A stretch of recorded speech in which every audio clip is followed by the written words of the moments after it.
Teacher, Saumini ടീച്ചറെ. എന്താ? ഓ, ഒന്നുമില്ല. വിശേഷങ്ങൾ അറിയാമല്ലോ എന്ന് കരുതി ഒന്ന് കയറിയതാ. ഇവിടെ വിശേഷങ്ങളൊന്നുമില്ല. അങ്ങനെ പിണങ്ങിയാലോ? കഴിഞ്ഞതെല്ലാം മറക്കണം. ഞാനൊരു ഗുണമുള്ള കാര്യം പറയാനാ വന്നത്. അന്നത്തെ ആ പെണ്ണില്ലേ? ഏത് പെണ്ണ്? കണ്ടോ, അപ്പോഴേക്കും കോപം വന്നു. കോളേജിൽ നിന്ന് ഇവിടെ വന്നു പോകുന്ന പെണ്ണെ, അവളെ ഒന്ന് എന്റെ കൂടെ അയക്കണം. പണം ഒരു പ്രശ്നമല്ല, എത്ര വേണമെങ്കിലും തരാം. വെറുതെ ഇങ്ങനെ തക്കട തരികയുടെ ഡാൻസ് പഠിപ്പിച്ച് കഷ്ടപ്പെടണ്ട. ഇതോടെ നല്ല കാലമാണ്. മതി, മനസ്സിലായി. നിങ്ങൾ എഴുന്നേറ്റ് പോണം. ഞാൻ പറഞ്ഞത് മുഴുവൻ മനസ്സിലാക്കിയിട്ടാണോ? ഇറങ്ങി പോകാനാ പറഞ്ഞത്, ഇല്ലെങ്കിൽ ഞാൻ നാട്ടുകാരെ പിടിച്ചു കൂട്ടും. പോകാൻ. ഞാൻ പറഞ്ഞത് കേട്ടില്ല, ഇവിടെ ഇരിക്കരുതെന്ന്. നീ എന്നെ വിരട്ടൊന്നും വേണ്ട.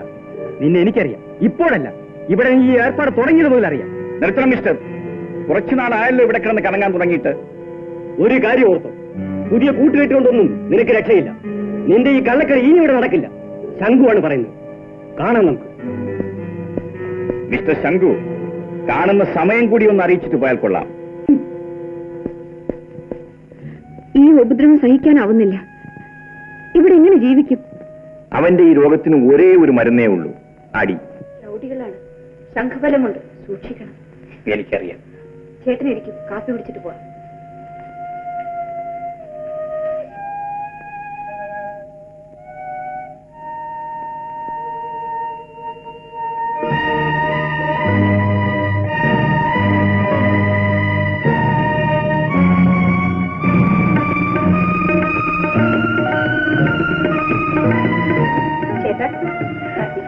ഏതാ ഈ ഫോട്ടോ?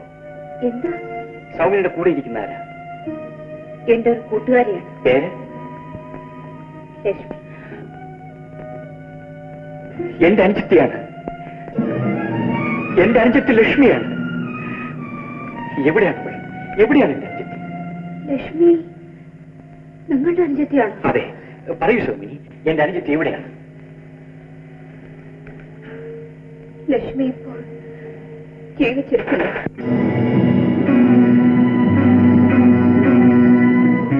അവൾ മരിച്ചിട്ട് 17 വർഷങ്ങൾ കഴിഞ്ഞു. കൂട്ടുകാരികളായി ഞങ്ങൾ ഒന്നിച്ചു കഴിഞ്ഞിരുന്ന നാളുകൾ. ലക്ഷ്മി എപ്പോഴും അവളുടെ ചേട്ടനെ പറ്റി പറഞ്ഞു കരയുമായിരുന്നു. നിങ്ങൾ ലക്ഷ്മിയുടെ ചേട്ടനാണെന്ന് അറിഞ്ഞ് എനിക്ക് വളരെ സമാധാനമുണ്ട്. എന്റെ അനുജത്തിക്ക് വേണ്ടിയാണ് ഞാൻ ഇത്രയും നാൾ കഷ്ടപ്പെട്ടത്. അവളെ ഒരു നോക്ക് കാണാൻ വേണ്ടി ഞാൻ ഈ നാടായ നാടെല്ലാം അലഞ്ഞു. എനിക്കിനി ആരാണുള്ളത്? ആരുമില്ല.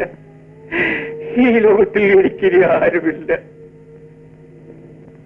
ഉണ്ട്. ചേട്ടന് ലക്ഷ്മിയോടുള്ള കടപ്പാട് തീർക്കാൻ ഒരാളിവിടെ ജീവിച്ചിരിപ്പുണ്ട്. സൗമിനി, ക്രമേണ ചേട്ടനത് മനസ്സിലായി.